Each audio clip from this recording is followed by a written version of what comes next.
Saludos. Quien les habla, José Santos Marín Ramos, estudiante de Derecho en la Universidad ISAE, cursando el último año de esta carrera. Actualmente estamos dando la materia de Derecho Administrativo 3 y se nos ha solicitado hacer un pequeño video haciendo un análisis sobre la inteligencia artificial en la administración pública. ¿Es una innovación? ¿Es un riesgo legal y ético? ¿Cómo van siendo estas actividades?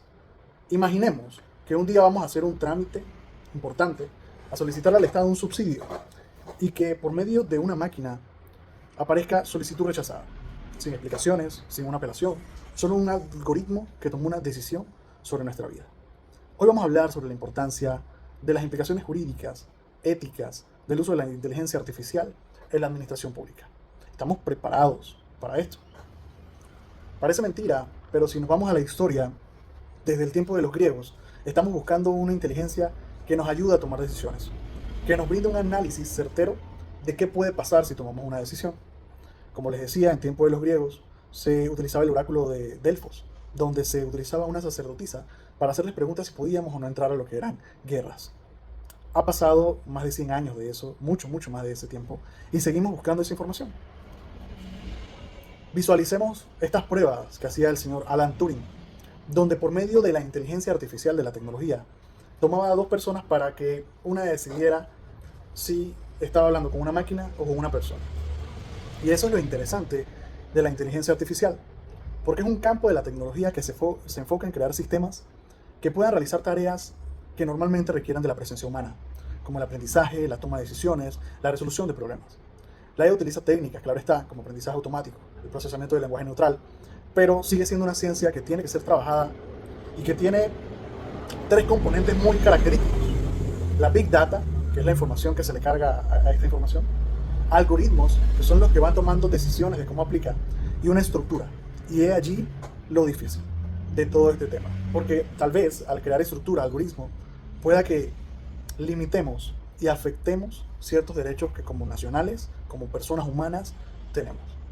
Entonces, cuando hablamos un poquito sobre qué es la IA en la administración pública, vamos a darnos cuenta que la inteligencia artificial es la capacidad de la máquina para aprender y tomar decisiones con base a datos. En el sector público ya se están usando tareas como estas. Vemos a nuestro nuevo alcalde, el señor Mayer Mirashi, que ha implementado mucho lo que es la tecnología para agilizar los trámites. Nos vamos un poquito más atrás y llegamos a la parte de la pandemia, donde por medio de un asistente virtual se le hacían consultas y podías ir viendo si te enviaban a un hospital, si te aislaban en un hotel o si era necesario enviar una ambulancia a la casa de esa persona para hacerles exámenes y todo esto. O sea, la inteligencia artificial, sin duda alguna, es una herramienta que nos va a ayudar muchísimo. Y que cuando hablamos del sector público, ya se está usando, como decíamos, para automatizar respuestas en portales de atención ciudadana, agilizar procesos en la administración, precedir comportamientos sociales y no necesidades de servicio. Será útil de verdad, y lo es, pero hay algo que no debemos perder de vista, y es que la IA no es neutral y sus decisiones tienen consecuencias reales. Ya hablamos un poquito que para enfrentar estos retos, el Estado necesita actualizar con visión y responsabilidad.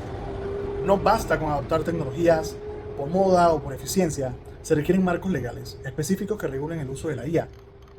En Europa, por ejemplo, ya se discute una ley de inteligencia artificial que impone límites al uso de estas tecnologías en áreas sensibles. Y organizaciones como la UNESCO han publicado principios éticos para el uso responsable de la IA. Panamá y otros países deben seguir este ejemplo.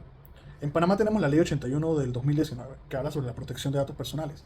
Esta ley regula el tratamiento de estos datos, establece principios como consentimiento informado, finalidad específica, seguridad de la información, derechos de acceso y rectificación y cancelación por parte del titular de datos.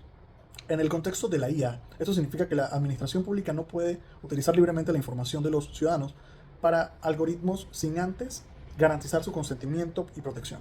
Además, la ley obliga a los responsables del tratamiento a adoptar medidas técnicas y organizativas que aseguren la confidencialidad, integridad y disposición de estos datos. Y luego tenemos esta ley de la Unión Europea, Reglamento General de Protección de Datos, o RGPD o GDPR. Aunque no se aplica directamente a Panamá, el RGPD es un marco de referencia internacional sobre cómo deben tratarse los datos personales, específicamente en conceptos de tecnología. Introduce conceptos claves que deben aspirar otros países como nosotros, Panamá. El derecho a la explicación, o sea, las personas tienen derecho a saber cómo la inteligencia artificial toma una decisión sobre ellas, la evaluación de impacto de protección de datos para sistemas autorizados y la prohibición del perfilado automatizado sin consentimiento expreso en casos ciertos.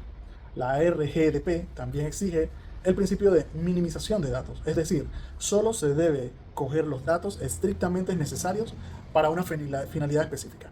Esto protege mucho la información sensible que puede llegar a darse y a tratarse al implementarla en la administración pública. Entonces, buenas prácticas y recomendaciones que se pueden hacer. Aquí van algunas recomendaciones, como evaluar el impacto ético y legal antes de implementar una IA. O sea, ¿para qué vamos a utilizar esta herramienta? ¿Cuáles son las datas que tenemos que manejar para que su evaluación sea ético y sea legal? Asegurar supervisión humana. Tiene que haber un responsable que asuma la responsabilidad de lo que la IA haga. Porque muchas veces decimos, no, es que eso lo hizo el sistema, lo hizo el robot. Pero debe haber una persona responsable de estos temas. Capacitar a los funcionarios públicos en ética digital. Van a tener acceso a mucha información. Van a poder tener opciones de decirle al cliente, ¿sabes qué? Hazlo por medio de la web. Pero tenemos que entender también que hay muchas personas que no están listas por su avanzada edad para entrar a lo que es una IA. Y debemos tener y mantener una vía humana para hacer transacciones. Incluir a la ciudadanía en el proceso, diseño y revisión de la IA. Esto es muy importante. Entonces, conclusión. En resumen, la IA tiene mucho potencial, pero tiene riesgos altos, que son muy ciertos. La inteligencia artificial puede ser aliada de la administración pública, pero solo si se usa con responsabilidad, ética y transparencia. Muy importante la transparencia. ¿Qué opinas tú? ¿Deberíamos dejar que una máquina decida sobre nuestros derechos? La inteligencia artificial puede ser una gran aliada para modernizar el Estado, pero si no se regula adecuadamente puede convertirse en una amenaza para nuestros derechos. Como sociedad debemos exigir transparencia, justicia y humanidad en el uso de la tecnología. Déjame tus comentarios de qué tal te pareció este interesante tema sobre la inteligencia artificial en el uso de la administración pública, su base legal y su ética. Saludos.